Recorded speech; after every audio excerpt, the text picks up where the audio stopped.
ఆదికాండము 29వ అధ్యాయము. యాకోబు బయలుదేరి తూర్పు జనుల దేశమునకు వెళ్ళెను. అతడు చూచినప్పుడు పొలములో ఒక బావి కనపడెను. అక్కడ దాని యొద్ద గొర్రెల మందలు 3 పండుకొని ఉండెను. కాపరులు మందలకు ఆ బావి నీళ్లు పెట్టుదురు. ఒక పెద్ద రాయి ఆ బావి మీద మూత వేసి ఉండెను. అక్కడికి మందలన్నీ కూడి వచ్చునప్పుడు బావి మీద నుండి ఆ రాతిని పొర్లించి గొర్రెలకు నీళ్లు పెట్టి తిరిగి బావి మీద రాతిని దాని చోట నుంచుదురు. యాకోబు వారిని చూచి, అన్నలారా, మీరెక్కడి వారని అడుగగా వారు, మేము హారాను వారమనిరి. అతడు, నాహోరు కుమారుడగు లాబానును మీరెరుగుదురా అని వారిని అడగగా వారు ఎరుగుదుమనిరి.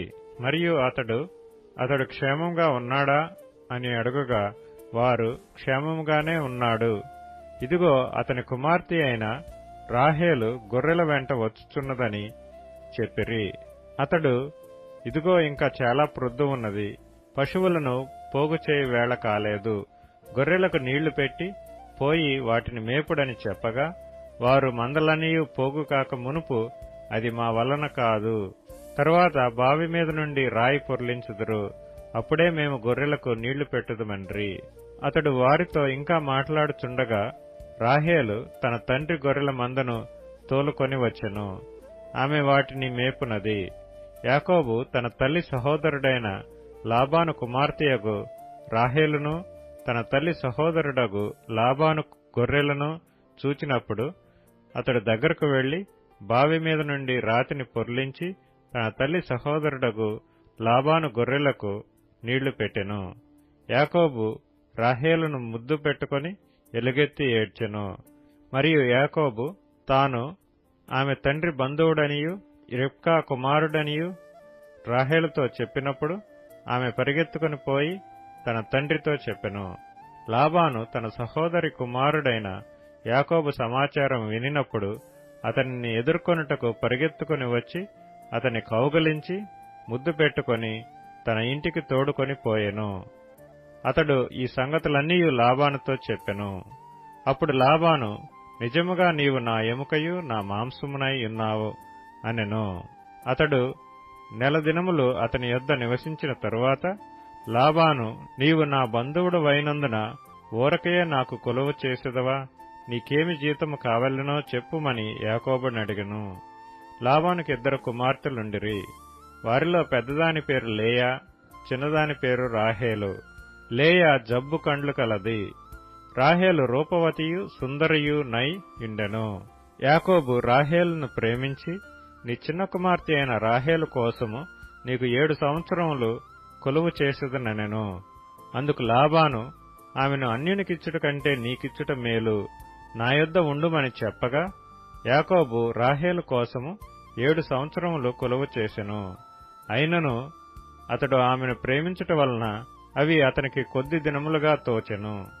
తరువాత యాకోబు, నా దినములు సంపూర్ణమైనవి కనుక నేను నా భార్య యొద్దకు పోవునట్లు ఆమెను నాకిమ్మని లాబాను నడగగా లాబాను ఆ స్థలములోనున్న మనుషులనందరినీ పోగు చేసి విందు చేయించి రాత్రివేళ తన కుమార్తె అయిన లేయాను అతని యొద్దకు తీసుకొని పోగా యాకోబు ఆమెను కూడెను.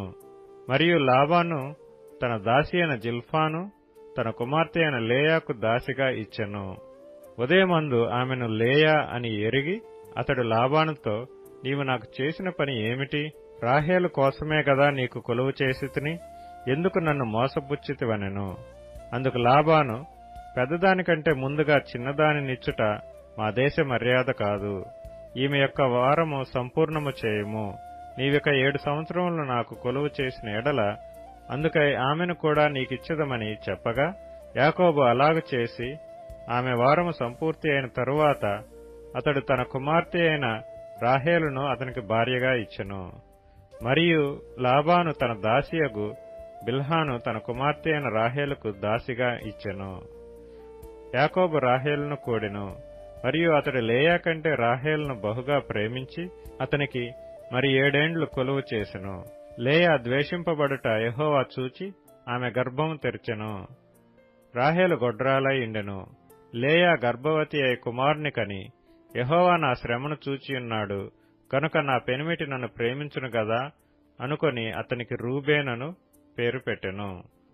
ఆమె మరలా గర్భవతి అయి కుమారుని కని, నేను ద్వేషింపబడితినన్న సంగతి యెహోవా విన్నాడు గనుక ఇతను కూడా నాకు దయచేసిననుకొని అతనికి షిమ్యోను అని పేరు పెట్టెను.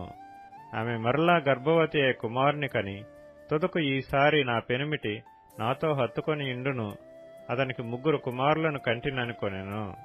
అందుచేత అతనికి లేవి అని పేరు పెట్టెను. ఆమె మరలా గర్భవతి అయి కుమారుని కని, ఈసారి యెహోవాను స్తుతించదననుకొని యూదా అని పేరు పెట్టెను. అప్పుడు ఆమెకు కానుపు ఉడిగెను.